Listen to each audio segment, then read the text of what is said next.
So I'm Shlomo, my full name is Simon Shlomo Khan, Shlomo is my middle name, and I'm a beatboxer, which means I make music with my mouth.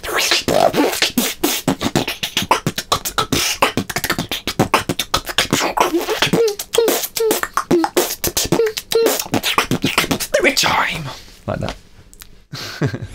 Beatboxing is where you have to make music using just your voice. So some people, when you say that, they're like, oh, what do you mean singing? No, it's nothing like singing. You do singing, but you also do everything else that you'd hear in a normal music track.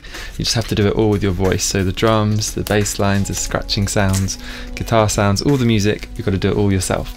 You just have to practice all the time, you know, like, you just have to keep jamming. So I'll just be walking around, I'll be like, oh, what was that? It'll take me like 20 minutes to figure out how I made this kind of sound. So you just have to be prepared to experiment and play around and find your own voice, you know. I use a performance tool called a loop station, which is like a loop pedal basically. And the cool thing about that is you can layer up your voice and you can start to create much more structured music with your beatboxing. Well, you can use it with any music, but it works really well for beatboxing.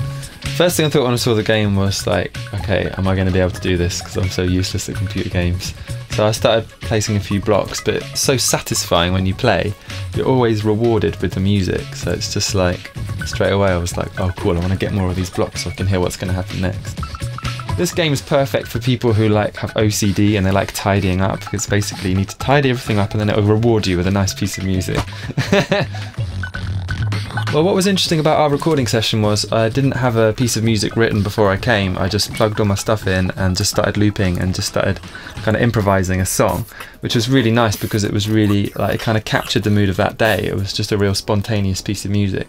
So then to see that spontaneity then kind of chopped up and mashed up and then put into the game is really interesting, because the game's very spontaneous as well. And I think in a way you've got that same energy, you know, you're actually remixing it spontaneously, and because the piece of music was created on the spot as well, it's really kind of, the energies kind of really go together really well. It needed to fit a certain grid, so when we were recording the tune, it needed to stay in the same tempo, and what happened is the tune's got two sections and they're in different time signatures to each other. So the first one's like a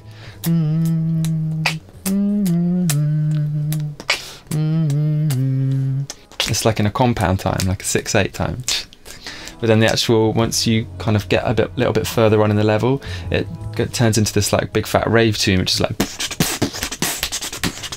and that's like in 4/4. So we had to do a little bit of clever thinking about how to make the tune fit within the grid, which was quite fun. I quite like having a creative limitation, you know, it forces you to come up with a new way of doing it, and that quite often creates interesting results.